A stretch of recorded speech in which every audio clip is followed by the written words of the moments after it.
guys, welcome back.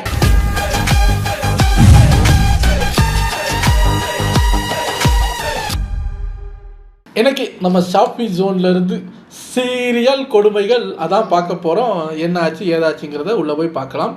இது ஒரு 22 minutes வீடியோங்கிறதுனால டக்குன்னு பார்த்துட்டு போயிடலாம். வணக்கம் my dear zonemates, welcome to Shafi zone. நான் உங்க ஷஃபி அண்ட் இன்னைக்கு நம்ம பார்க்க போறது சீரியல் கொடுமைகள். இந்த வாட்டி நம்மளே எதிர்பார்க்காத அளவுக்கு புதுசான தினுசான கண்டென்ட்லாம் கொடுத்து நம்மளையே ஆச்சரியப்படுத்திட்டாங்க. தரமான சிறப்பான சம்பவம் உறுதி, மிஸ் பண்ணிடாதீங்க, கடைசி வரைக்கும் பார்த்துருங்க. வா மச்சான் வா, உன்னை இப்படி பார்த்து எத்தனை வருஷம் ஆகுது. ஸோ ஃபர்ஸ்டா லாவண்யா ஸ்ரீனிவாஸ் அப்படிங்கிறவங்க கமெண்ட் பண்ணியிருக்காங்க, ப்ரோ ஜீ தமிழ்ல வரக்கூடிய பாரிஜாதம் அப்படிங்கிற சீரியல்ல இன்னைக்கு எபிசோட்ல போய் பாருங்க, பயரை வச்சு ஒரு சம்பவம் பண்ணிருக்காங்க அப்படின்னு சொல்லிட்டு வாங்க என்ன பண்ணிருக்காங்கன்னு பாத்துருவோம். நான் நெருப்புடா. இந்த இசையை யாகத்துல உட்கார விடாம தடுக்கணுங்க. அதாவது ஹீரோயினை யாகத்துல உட்கார வைக்க கூடாது. வில்லி என்ன பண்றா, ஒரு அற்புதமான பிளான் ஒண்ணு போடுறா. அதை எப்படி தடுக்க முடியும்? Yes idea. உங்க அம்மா சேலையில யாருக்கும் தெரியாம நெருப்பு பத்த வச்சிருங்கக்கா. அவங்க அம்மா சேலையில அவளே போய் பத்த வைக்கணுமா? எனக்கு என்னமோ இது ஹீரோயினுக்கு போட்ட ஸ்கெட்ச் மாதிரி தெரியல. இத ஒரு சாக்கா வச்சு அவங்க அம்மாவை போட்டு தள்ளிடலான்னு எதுவும் பிளான் பண்றாளான்னு தெரியலையே. என்னது? அம்மா சேலையிலயா? சாக்கோக்கோர அந்த வில்லி தான் கூர்க்கட்டத்தனமா இப்படிப்பட்ட பிளான் எல்லாம் போடுறானா, இந்த வில்லியும் பாருங்க, சரி ரைட் எங்க அம்மா சேலை தானே நான் பத்த வைக்கிறேன் அப்படின்னு சொல்லிட்டு கிளம்பிட்டேன். அதுலயும் அந்த வில்லி எங்க எப்படி எதை வச்சு பத்த வைக்கிறான்னு கொஞ்சம் பாருங்களேன்.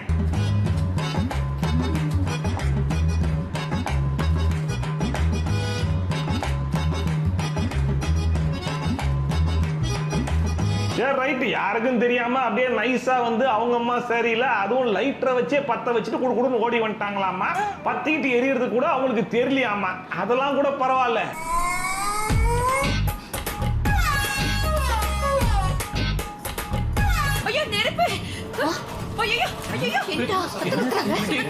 ஆனா பக்கத்துல ஏதோ நெருப்பு எரிஞ்சிட்டு இருந்துச்சு, அதுல சாரி தெரியாம பட்டு பத்திக்கிச்சு போல இருக்கு அப்படிங்கிற மாதிரி இருந்தா கூட பரவாயில்ல. அங்க நெருப்புக்கான எந்த ஒரு தடையுமே இல்ல, ஆனாலும் சாரி எப்படியா பத்துச்சு அப்படிங்கிறது டிஸ்கஷனாவே இருக்கணும். ஆனா அதை விட்டுட்டாங்க. விடுங்க யாரும் போயிட்டு இருக்கு, நான் போய் சாரி மாத்திட்டு வரேன்னு சொல்லிட்டு சாதாரணமா போயிட்டாங்க.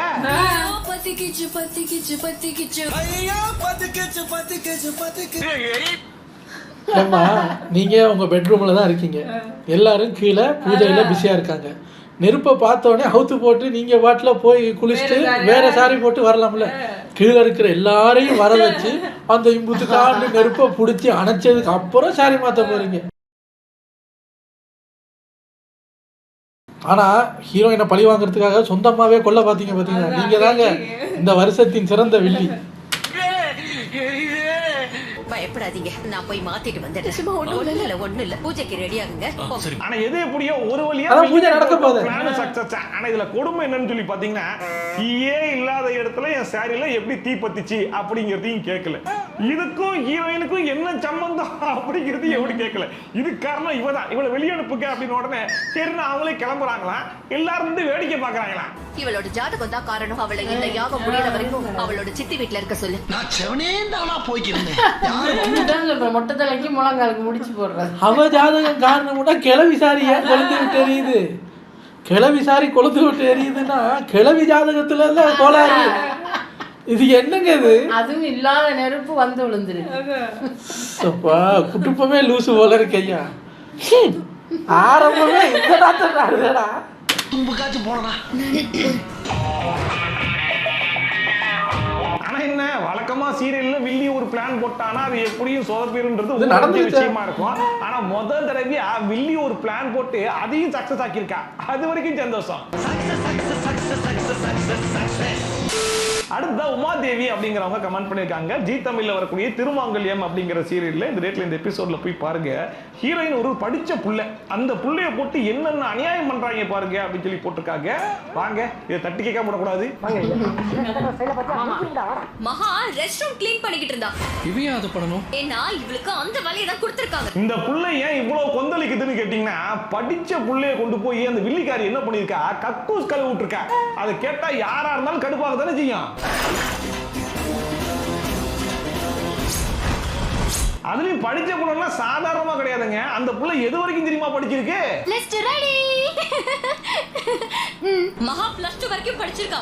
District first. உங்களை விட என்ன விட அவளுக்கு நல்ல நாலேஜ் இருக்கு. பாத்தீங்களா, +2 படிச்ச புள்ள, அதுவும் டிஸ்ட்ரிக்ட் ஃபர்ஸ்டா. அதுவும் சும்மா கிடையாதுங்க, இந்த புள்ளைய விட அதிகமா படிச்சிருப்பாங்கல்ல, அவங்கள விட இந்த புள்ளைக்கு தான் நாலேஜ் அதிகமா. அப்பேற்பட்ட புள்ளைய கொண்டு போய் கக்கூஸ் கல்ல விட்டுருக்கா அந்த வில்லி. இத கேட்கும் போது எனக்கே முட்டிக்கிட்டு வருது. சீ, எனக்கு கெட்டமா வருது. இனிமே நீ திருக்கிட்ட வேலையை கத்துக்கோ. மகாக்கு இனிமே நீ தான் சொல்லி தரணும். பரவாயில்ல, படிச்ச புள்ளைக்கு ஏத்த மாதிரி. கக்கு கல்வதுக்கு யாரு சொல்லி கொடுத்தா என்ன? யாரோ ஒருத்தர் சொல்லி கொடுங்கப்பா. பாருங்க, படிச்ச புள்ள கக்குஸ் கழுவலாமா? ஆனா எவ்வளவு படிச்சாலும் முட்டிக்கிட்டு வந்தா கக்குஸுக்கு தான் போகலாம், கழுவக்கூடாதா? ஆஃபீஸில் என்ன பண்ணிடுறேன்னா ஷிஃப்ட் போடணும். படித்தவன் படிக்காதவன் நீ தானே போகிற. எல்லாரும் மண்டே மகேஷ் நீ கழுவு, டியூஸ்டே திருமதி நீ கழுவு அப்படின்னு ஷிஃப்ட் போடணும். எல்லாரும் மாறி மாறி கழுவுங்க. இப்போ எப்படி வருது படித்தவன் படிக்காதவன்னு பார்ப்பான். மாதிரி ஒரு வேலை கிடைக்கணும் அப்படிங்கிறதுனால ஹீரோ சார் கிட்ட போய் கற்றுக்க சொல்லியிருக்காங்க. எனக்கு ஹீரோ சாருக்கு பெருசா எந்த வேலையும் இருக்காது, ஏன்னா அந்த புள்ள படிச்சவங்களோட நாலேஜ் அதிகம்ன்ற வேலை சொல்லியிருக்காங்க. டிஸ்ட்ரிக்ட் ஃபர்ஸ்ட் சும்மாவா அப்படிங்கிற மாதிரி நினைச்சேன். ஆனா நடந்தது என்ன தெரியுமா? அந்த அசிங்கத்தை நீங்களே போய் பாருங்க. இதுதான் லேப்டாப். முதல்ல இதை ஆன் பண்ணு. ஆன் பண்ற ஸ்விட்ச் எங்க இருக்கு? என்னடா இது, +2 வரைக்கும் படிச்ச புள்ள டிஸ்ட்ரிக்ட் ஃபர்ஸ்ட் வேற, லேப்டாப் சுவிட்ச் கீழே தேடிட்டு இருக்கு. சரி ரைட்டு, முன்ன பின்ன லேப்டாப்பை பார்த்துருக்காது போல இருக்கு அப்படிங்கிற மாதிரியும் நான் நினைச்சேன். இல்ல பாஸ், இந்த வாட்டியும் நான் உங்களை ஏமாத்திட்டேன். என்னடா சொல்றே? இதுதான் கீபோர்ட். இதுல தான் நீ டைப் பண்ணணும். எங்க ஏபிசிடி எல்லாம் டைப் பண்ணு. ஆனா அடுத்ததா ஒரு கேள்வி ஒண்ணு கேட்டுச்சு பாருங்க. அந்த கேள்வியை மட்டும் நீங்க கேட்டீங்கன்னு வைங்க, நீங்களே ஆடி போயிருவீங்க, அசந்து போயிருவீங்க. ஐயோ, என்னாச்சு? 1 2 3 எல்லாம் வரிசையா இருக்கு. ஆனா இந்த ஏபிசிடி எல்லாம் மாறி மாறி இருக்கு பாருங்க. நீ போனே பவச்சது இல்லையா? அதுலயே அப்படித்தானே இருக்கும். எப்படி லேப்டாப்போட கீபோர்ட்ல ஏபிசிடிலாம் மாறி மாறி தான் கிடக்கும் அப்படிங்கிற விஷயமே தெரியாதாமா? கேட்டா இவங்க தான் +2ல டிஸ்ட்ரிக்ட் ஃபர்ஸ்டா, நல்லா படிச்சவங்களோட இவங்களுக்கு தான் நாலேஜ் அதிகமா. எங்களெல்லாம் பார்த்தா உங்களுக்கு எப்படிடா தெரியுது? உங்களை விட என்ன விட அவளுக்கு நல்ல நாலேஜ் இருக்கு. இந்த வார்த்தையில தான் நான் விழுந்துட்டேன். ஏபிசிடி எல்லாம் சரியா இருக்கிற மாதிரி வேற கம்ப்யூட்டர் தரீங்களா? அதுல கத்துக்கிறேன். வேற கீபோர்டா? இந்த மாதிரி நான் பார்த்ததில்லங்க. ஆனா டைம் இல்ல, நான் கிளம்புறேன். இப்பேற்பட்ட ஒரு தத்தி புள்ளைக்கு தான் அந்த புள்ள இவ்வளவு பில்டப் கொடுத்துச்சாடா. எனக்கு தெரிஞ்சு இந்த புள்ள அந்த வில்லிக்கிட்டையும் போயிட்டு இதே டவுட்டை தான் கேட்டிருக்கும்னு நினைக்கிறேன். அந்த டவுட்டை கேட்டதுக்கு அப்புறமா அவன் நியாயப்படி அந்த புள்ளைய கக்கூசே கழுவு விட்டுருக்கான்னு நினைக்கிறேன். இதுல ஏ எங்க இருக்கு? இவ்ளோ எழுத்துல ஏ எங்க இருக்குன்னு எப்படி கண்டுபிடிக்கிறது? அவளை என்ன எம்டி சீட்லயே உட்கார வைக்க முடியும்? அவளுக்கு என்ன வேலை தெரியுமோ அதை தான் கொடுக்க முடியும். இதெல்லாம் கூட விட்டுறலாம், ஆனா இதுக்கு நடுவுலயும் வச்சாங்க பாடுற ஒரு ரொமான்ஸ். தோ இங்க இருக்கு. நீ ஏ காட்டு எங்க இருக்குன்னு. ஏவே இப்பதான் கண்டுபிடிச்சிட்டு இன்னும் மிச்சம் 25 எழுத்து இருக்கு நீ கண்டுபிடிக்கிறதுக்கு. ஒரு எழுத்தை கண்டுபிடிச்சதுக்கு பாட்டு மிச்சம் 25 எவன் கண்டுபிடிக்கிறது? நீ எப்ப படிச்சு முடிச்சு கக்கஸ் வேலையில இருந்து வெளியே வந்து இந்த கம்பெனிக்கு எப்படி ஆகுது? கண்டுபிடிச்சது ஒத்த எழுத்து, அதுல பாட்டு மசிறுவேன். படிமாளுங்க.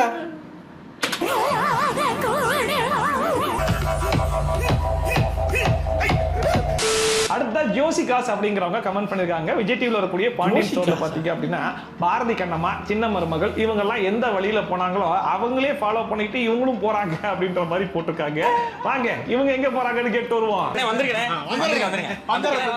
நான் வீட்டை விட்டே போறேன். அம்மா அந்த திருமணம் வரைக்கும் போவாங்க, திரும்ப வந்துட போறாங்க. என்னமா பாண்டியன் ஸ்டோர் 2ல இப்ப கண்டென்ட் கொஞ்சம் பஞ்சமாயிடுச்சு போல இருக்கு. ஒரு 2-3 நாளைக்கு என்ன பண்றது அப்படிங்கிற மாதிரி யோசிச்சு வேற வழியே இல்லாம பாரதி கண்ணம்மாவை இறக்கி விட்டாங்க. எனக்கு இந்த வீட்ல இருக்க பிடிக்கல, என்ன விட்டுடுங்க. அப்ப நீ என்ன அடிச்சு ஃபேமஸ் ஆலாம் பாக்குற? நீங்க ரொம்ப ராசியான ஆளு. வேற ஒன்றும் இல்லை, எல்லார் வீட்லையும் நடக்கிற மாதிரி தான் இந்த வீட்லையும் புருஷன் பொண்டாட்டிக்குள்ள ஒரு சின்ன சண்டைன்னா என்ன பண்ணுவாங்க, சரி நான் வீட்டை விட்டு போறேன் அப்படிங்கிற மாதிரி சொல்லத்தானே செய்வாங்க. அந்த மாதிரி கோமதி என்ன பண்றாங்க, நான் கிளம்புறேன்டா அப்படின்னு சொல்லிட்டு வீட்டை விட்டு கிளம்பிட்டாங்க. பின்னாடியே பாண்டியன் என்ன பண்றாப்புல, ஏ கோமதி அப்படி சொல்லிட்டு போறாப்புல. இவங்க போறாங்க, அவரு போறாரு. எவ்வளவு நேரத்துக்கு போறாங்க? கோமதி நில்லு. பாரதி கண்ண தனியா நடந்தாங்க, இதுல ஜோடியா நடக்கிறாங்க. ஒரே ஒரு நல்ல விஷயம் என்னன்னா, இவங்களும் கையில பேக் எடுத்துக்கல, சாதாரணமா தான் நடந்து போறாங்க. சின்ன மருமகள்லயாச்சு அந்த புள்ளைய ஒரே ஒரு நாள் நடக்க விட்டுட்டு அப்புறம் வீட்டுல போய் சேர்த்து விட்டாங்கல்ல.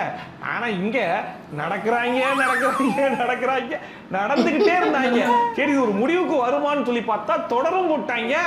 கோமதி சும்மா நடந்து உடம்புக்கு தான் ஆயிரம் போகுது. இவ்வளவு பேசி உங்க வாய்க்கு எதுவும் ஆகாதா? தொடரும் போடுற அளவுக்கு இப்ப நாளைக்கு நடப்பீங்களா?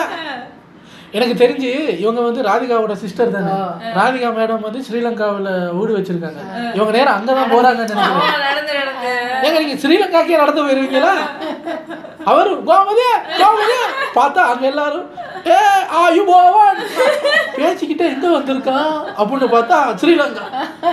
அடங்கொன்னியா அதான் பிளான், உங்க பிளானு தொடரும்னு போட்டானா? சரி ரைட், நாங்க ஒத்துக்கிறோம். பாரதி கண்ணம்மாக்கும் சின்ன மருமகளுக்கும் பெருசா எந்த வித்தியாசமும் இல்லைனாலும் நீங்க ஒரு வித்தியாசத்தை காமிச்சிருக்கீங்க. கோமதி புருஷனை பின்னாடி நடக்க விட்டுருக்கீங்க.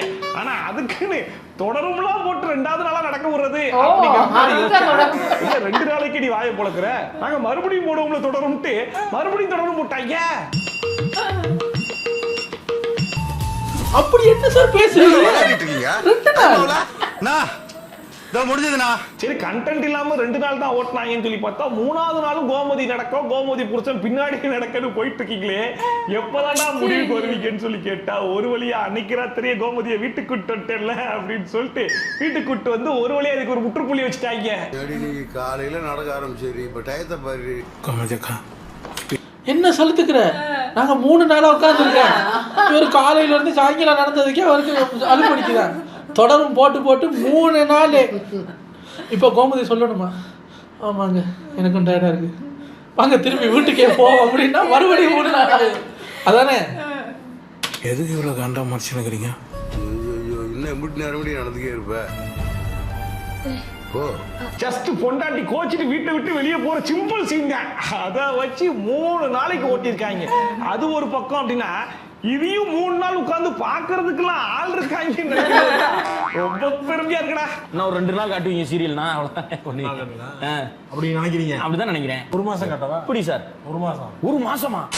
அடுத்ததா கௌசல்யா விஜயராஜ் அப்படிங்கிறவங்க இன்ஸ்டாகிராம்ல எனக்கு மெசேஜ் பண்ணியிருந்தாங்க. கனா கண்ணனடி அப்படின்னு சொல்லிட்டு விஜய் டிவில வரக்கூடிய இந்த சீரியல்ல இந்த ரேட்ல இந்த எபிசோட்ல போய் பாருங்க, ஒரு சிறப்பான சம்பவத்தை பண்ணி வச்சிருக்காங்க அப்படின்னு சொல்லிட்டு.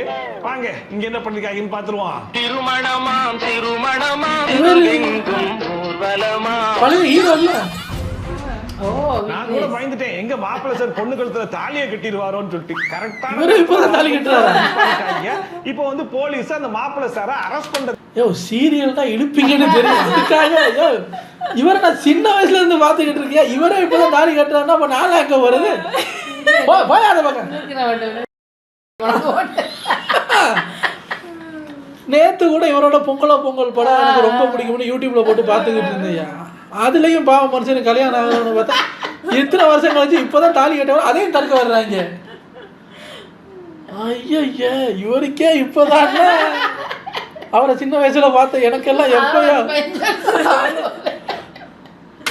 வந்திருக்காரா? அதுவும் என்ன கேஸ்ல அரெஸ்ட் பண்ண வந்திருக்காரு தெரியுமா? உங்களை ஹராஸ்மென்ட் கேஸ்ல இமிடியேட்டா அரெஸ்ட் பண்ண சொல்லி ஆர்டர் வந்திருக்கு. என்ன கேஸ்? ஹராஸ்மெண்டா?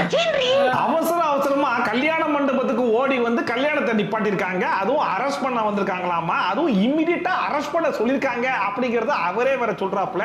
அதுவும் என்ன கேஸ்? Harassment case. சோ என்ன பண்ணுவாங்க, மாப்பிள்ளை தாலியெல்லாம் நம்பர் கட்டிக்கலாம், இறங்கி வாங்க ஸ்டேஷனுக்கு நடங்க அப்படின்னு சொல்லுவாங்க. ஆனா இவர் என்ன சொல்றாரு பாருங்க. நீங்க இந்த பொண்ணுகளை மிரட்டின வீடியோவும் இவங்க பேசின வீடியோவும் வைரல் ஆயிட்டு இருக்கு. ஆமாங்க நானும் தான் பார்த்தேன். ஆமாங்க நானும் பார்த்தேன். உமன் இஷ்யூங்கிறதுனால ரொம்ப சென்சிட்டிவா போயிட்டு இருக்கு. சிங்கம் போல புறப்பட்டுட்டேன். அங்க இருக்கிற இத்தனை பேரை வீடியோ பார்த்துருக்காங்களா? ஆனா இது வரைக்கும் எவனும் வாயை திறக்கல. போலீஸ் வந்ததுக்கு அப்புறமா தான் ஆமா சார் அந்த வைரல் வீடியோவை நானும் பார்த்திருக்கேன் அப்படின்னு சொல்லிட்டு வாக்குமூலம் கொடுக்குறாங்களாம். இதை கேட்கணுமா? ஏமா எவ்வளோ நேரம் உட்காந்துருக்க கல்யாணம் ஆரம்பிச்சதுல இருந்து. அப்போ இவரோட வீடியோ தான் வைரல் ஆகுதுங்கிறது எங்களுக்கு அப்போவே தெரியுமே. ஏன் சொல்லலை? சொல்லி கல்யாணம் நின்றுமே எனக்கு கவலையா? இல்ல கல்யாணம் நின்றுச்சுன்னா சோறு போடுவாங்களா இல்லையா சார்? சாப்பிட்டுட்டு சண்டை போடலாம். இதெல்லாம் கூட பரவாயில்ல. மாப்பிள்ளை சார் என்ன சொல்றாருன்னு கேளுங்க. நான் கல்யாணம் பண்ணிக்க போறத உங்களால தடுக்க முடியாதுல்ல? இல்ல sir, it's none of our business. உங்களை அரெஸ்ட் பண்றது மட்டும் தான் என்னோட வேலை. அப்போ பண்ணு. ஹராஸ்மென்ட் கேஸ்ல தான் அரெஸ்ட் பண்ணவே வந்திருக்காராமா. ஆனா அவர் தாலி கட்டுறதை என்னால எதுவும் பண்ண முடியாதாமா. இருக்கிற அவசரமா ஓடி வந்து தாலி கட்ட போறவன நிப்பாட்டிங்க. ஒழுங்கா அவன் தாலி கட்டினதுக்கு அப்புறமா அரெஸ்ட் பண்ணிருக்கலாம்ல. இருக்கலாம். இவங்களுக்கு கொடுக்குற சம்பளத்துக்கு என்ன வேலை வாங்குறதுன்னே தெரியலையே. Just 5 minutes. தாலி கட்டின கையோட என்ன அரெஸ்ட் பண்ணுங்க. ஓகே சார், வெயிட் பண்றோம். ஐயோ அதுக்காக அவன் வந்துட்டோம்.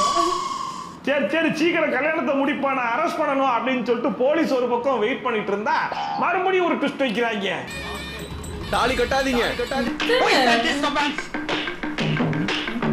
மறுபடியுமா? சரி ரைட்டு, நீ இந்த கேஸுக்கு வந்திருக்க அப்படின்னு சொல்லிட்டு மாப்பிள்ளை சார் ஸ்டேஜில் வச்சே கேட்பாருன்னு சொல்லி பார்த்தா இந்த வாட்டி அதெல்லாம் இல்லை. நான் மாலையை தூக்கி போட்டு கீழே இறங்கி வரேன், நீ அங்க வந்து சொல்லு அப்படின்னு சொல்லிட்டு பொண்ணை கூட்டி கீழே வந்துட்டாரு. இப்பதானே மாலையை கலட்டி போட்டு கழுத்துல இறங்கி என்ன சார் போட சொல்லிருக்காங்க. கலட்டுனீங்க. படியில இறங்கி வரும்போது மாலை இருக்கு, கீழே வந்தோடனே மறுபடியும் காணும். போலீஸை பார்த்தோன்னே மண்டை குழம்பிருச்சா?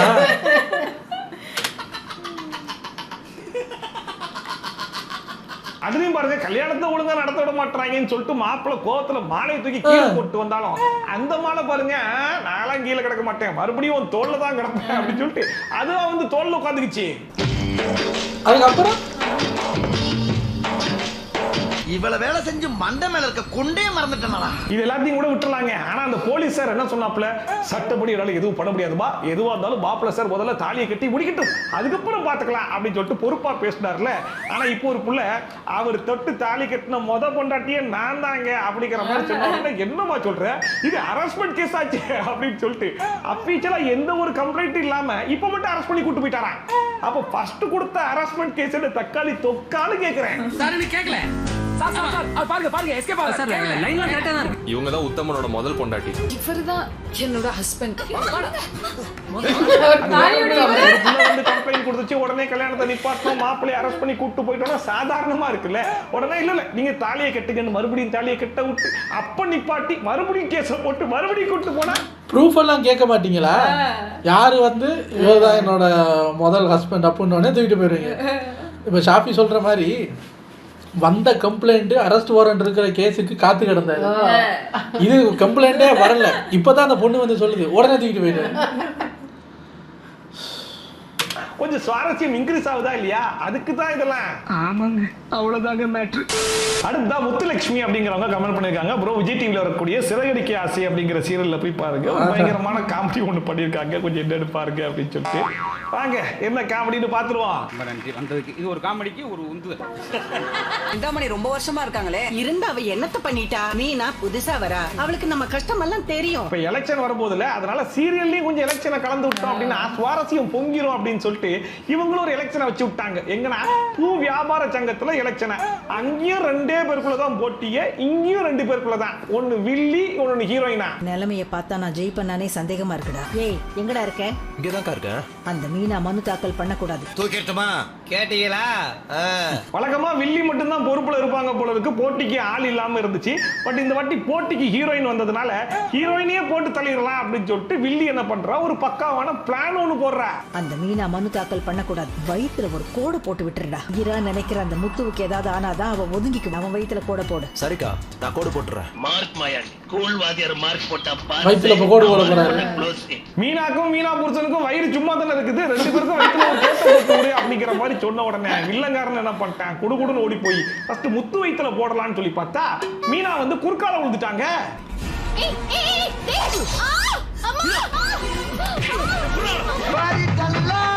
சோ வில்லி எதிர்பார்த்த மாதிரியே மீனா வயித்துல ஒரு கோடு கிடக்குது. இந்த கோட்டை அழிக்கணும்னா இப்ப அவங்க நேரா டாக்டர் கிட்ட போய் ஆகணுமா இல்லையா? டாக்டர் கிட்ட இவங்க சீரியல் பீப்புள் ஆச்சே, வயித்துல கெட்டுறா ஒரு துண்டை அப்படின்னு சொல்லி கெட்டிட்டு மறுபடியும் மனு கொடுக்க போயிட்டாங்க. கொஞ்சம் தண்ணியாவது கொடுங்க.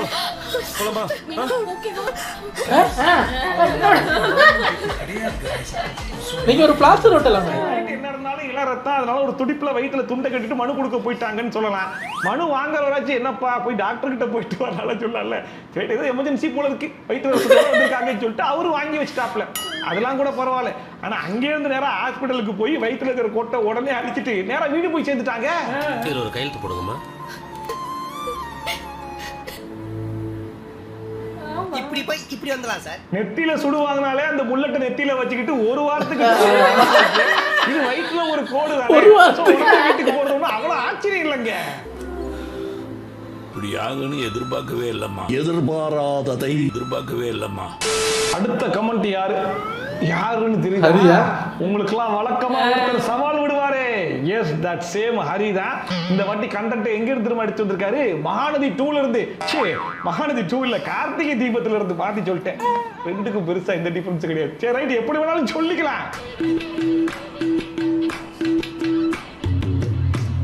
அவங்களுக்கு நினைவாற்றல் இழப்பு நோய் ஏற்பட்டிருக்கு. கடைசியா 2-3 வருஷம் ஞாபகங்கள் மட்டும்தான் அவங்க மூளையில இருந்து அழிஞ்சு போயிருக்கு. எப்படி மகாநதியில ஹீரோயினுக்கு அடிபட்டு மெமரி லாஸ் ஆகி புருஷனை மறந்தாங்களோ, அதே மாதிரி கார்த்திகை தீபம்லயும் அவங்களுக்கு ஒரு ஆக்சிடென்ட் ஆச்சு. ஆக்சிடென்ட் ஆன ஹீரோயின் கரெக்டா வேற யாரையும் மறக்கல, புருஷனை மறந்துட்டாங்க. அந்த ஃப்ராட் பையில பாத்துருவாளன்னு ஒரே டென்ஷனா இருக்கு. அவனை பார்த்து ரேவதிக்கு பழைய ஞாபகங்கள்லாம் வந்துருச்சுன்னா அப்புறம் அவங்களை பிரிக்கவே முடியாது. புருஷனை பேசிட்டு போயிட்டு இருக்கும்போது யதார்த்தமா மறந்து போன புருஷனுடைய சொந்த ஊருக்கே வந்துட்டாங்க. அங்க போய் டீ கேட்டா கார்த்தின்றாங்க, ஹாயின்னு சொன்னா கார்த்தின்றாங்க, எப்படி இருக்கீங்க கார்த்தின்றாங்க, ஏன் பாமுட்டா கூட கார்த்தின்றாங்க. சொன்னது எங்க கார்த்தி தம்பியா தான். கார்த்தி தம்பி தான். என்னடா இது, எங்கிட்டு திரும்பினாலும் கார்த்தின்றாங்க, யாரா அந்த கார்த்தி, எனக்கே அவனை பார்க்கணும் போல இருக்கா அப்படின்னு சொல்லிட்டு ஹீரோயினுக்கு ஒரே ஹோண்டா சிட்டி கியூரியாசிட்டி. இங்க கார்த்திக்ன்றது யாரு, நான் அவரை பார்க்கணுமே. யார் அவரு, எனக்கே அவரை பார்க்கணும் போல இருக்கு. அங்க ஊர் ஜனங்களோட பேசிட்டு இருக்காருல, அவர்தான் கார்த்தி.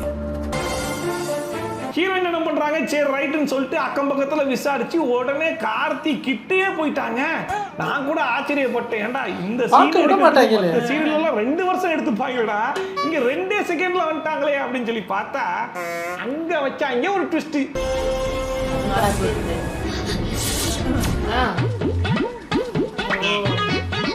ஒரு தொட்டதுக்கே ஞாபகம் வருதா, எப்ப பார்த்தாலும் பொத்து பொத்துன்னு மயங்கி விழுகிறாயா. யாரோ ஒருத்தன் நினைச்சு மறந்து போன சொந்த புருஷனையும் டச் பண்ண உடனே அப்படியே மகாவீரன் வர மாதிரி ஷாக் அடிச்சு உடனே மயக்கம் போட்டு கண்ணை மூடிட்டாங்களாமா. இத்தனைக்கும் பாருங்க, இவங்களே தான் நான் மயக்கம் போட்டாலும் சரி கண்ணை மூட மாட்டேன் அப்படின்னு சொல்லிட்டு ஆக்சிடென்டா இருக்கும் போது அடம் பிடிச்சாங்க. ஆனா இப்ப பாருங்க, கரெக்டான டைமுக்கு மயக்கம் போடுறதுக்கு முன்னாடியே கண்ணை மூடிட்டாங்க.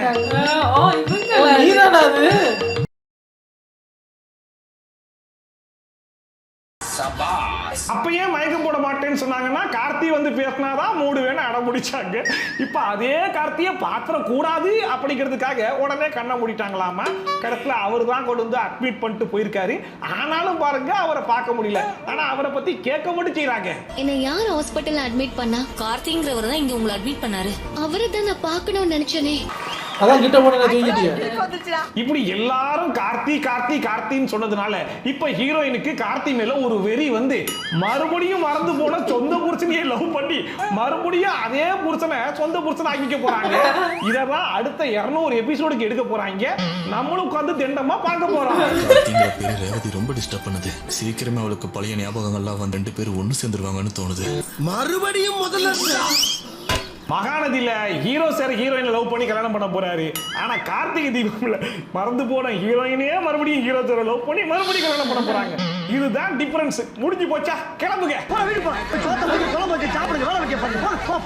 பாத்தீங்களா தலைவரோட கண்டென்ட் எப்படி சவால் விடுதுன்னு. சரி ரைட், அடுத்த கண்டென்ட் மறுபடியும் அடுத்தது நம்ம தலைவர் தாயா. இந்த வாட்டி 3 முடிச்சு அப்படிங்கிற சீரியல்ல இருந்து ஒரு கண்டென்ட் எடுத்து வந்திருக்காப்ல. ஆனா இவங்க டெய்லி ஒரு முடிச்சு போட்டுட்டு இருக்காங்க. அந்த முடிச்சு அவுக்குறது தான் இன்னைக்கு கண்டென்ட்டே. பாய்ஸ் நல்ல ஆக்ஷன் பிளாக் மாட்டிருது. ஃபுல் என்ஜாய்மென்ட் தான். வாங்கடா. இன்னும் ஒரு வாரத்துக்கு உனக்கு பெட் தாண்டி, உனக்கு என்ன பண்றேன்னு பாருடி. இதுக்கு முன்னாடி இதே சீரியல்ல தான் எவன் அந்த இன்விடேஷன் எடுத்துட்டு போறது கண்டுபிடிக்கிறேன் பாரு அப்படின்னு சொல்லிட்டு வீடு ஃபுல்லா சுத்தி ஒரு 2 கிலோமீட்டருக்கு சுத்தி கொண்டு வந்து கார் டோர்ல கட்டி வச்சாங்க. கேட்டா இங்க இழுத்தா பெல் அடிக்கும்னாங்க. என்னடா ஹனுமார் வால் மாதிரி போய்கிட்டு இருக்கு. வாசலுக்கு வெளியிலயும் போகுது. சரி ரைட்டு, கண்டென்ட் கிடைக்காம நூலை வச்சு சுத்திக்கிட்டு இருக்காங்க போல இருக்கு. இப்ப முன்னேறிருக்காங்க. இன்னைக்கு கண்டென்ட் கிடைக்கலையா, நூலும் கிடைக்கலையா, கிடைச்சது கம்பி அப்படிங்கிறதுனால கம்பி எடுத்து சுத்தி அதே 2 கிலோமீட்டர் கொண்டு வந்து கடத்துல எங்க கொண்டு போய் சொருகிறாங்க பாருங்க.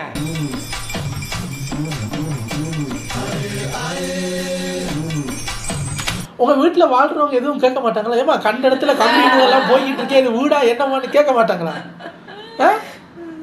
ஆளாளுக்கு ஒன்றை பிடிச்சி கட்டி இழுத்துட்டு போனா அது வீடா என்னது?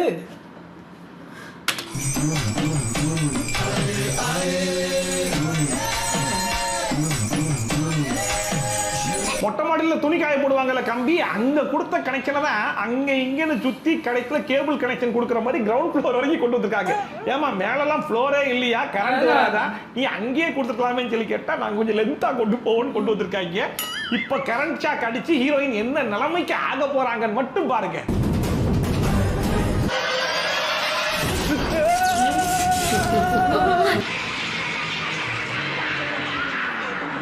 எப்படி ட்விஸ்ட், நீங்க எல்லாம் எதிர்பார்த்தது ஒண்ணு நடந்தது ஒண்ணா? எல்லா சீரியலையும் இதான் பண்ணிட்டு இருக்கீங்க. என்னைக்குடா வில்லி போட்ட ஸ்லாட் சக்சஸ் ஆயிருக்கு? சக்சஸ் ஆனதாண்டா ஆச்சரியமே. ரஞ்சித் வாய்ஸ் மாதிரி இருக்கு. ஆமா, ரஞ்சித் யாரு? இப்போ உங்களுக்கு புரியாது, நீங்க வில்லன் ஆகும் போதுதான் அந்த வலி உங்களுக்கு புரியும். எனக்கு தெரிஞ்சு சீரியலுக்கு 3 முடிச்சுன்னு பேரை கரெக்டா தான் வச்சிருக்காங்க. டெய்லி ஒரு கயிறோ கம்பியோ எடுத்து வந்து முடிச்சு போட்டுக்கிட்டே தான் இருக்காங்க. இப்படி கேவலமா போச்சடா என் பாயிண்ட் ஆஃப் வியூ. சார் நீங்க வீடியோ இந்த வீடியோ கொஞ்சம் என்ஜாய் பண்ணி விட்டீங்க நம்புறேன். என்ன சார் சீரியல் வச்சு வச்சு முடிச்சாச்சு சீரியல். நாளைக்கு என்ன கட்டுறாங்கன்னு பாப்போம். உருப்படியாக ஒரு வேலையும் செய்ய மாட்டீங்க. காலையில் எழுப்புனா நீங்கள் இந்த வீட்டை விட்டு வெளியே போய் ஊரை சுற்றி பார்க்குறது, சொந்தக்காரங்க வீட்டுக்கு போகிறது, சும்மா வேலைக்கு அதெல்லாம் இல்லை. காலையில் எழுப்புனா இவளை எப்படி கொல்லலாம், இவளை எப்படி யாகத்தில் உட்கார விடாமல் பண்ணலாம், எப்படி இந்த கம்பியை கட்டிட்டு போய் கனெக்ஷன் கொடுக்கலாம், இதைத்தான் யோசிப்பீங்களா? நல்ல வாழ்க்கை இல்லை உங்களுக்கு. ஆளை விடுங்க சார்.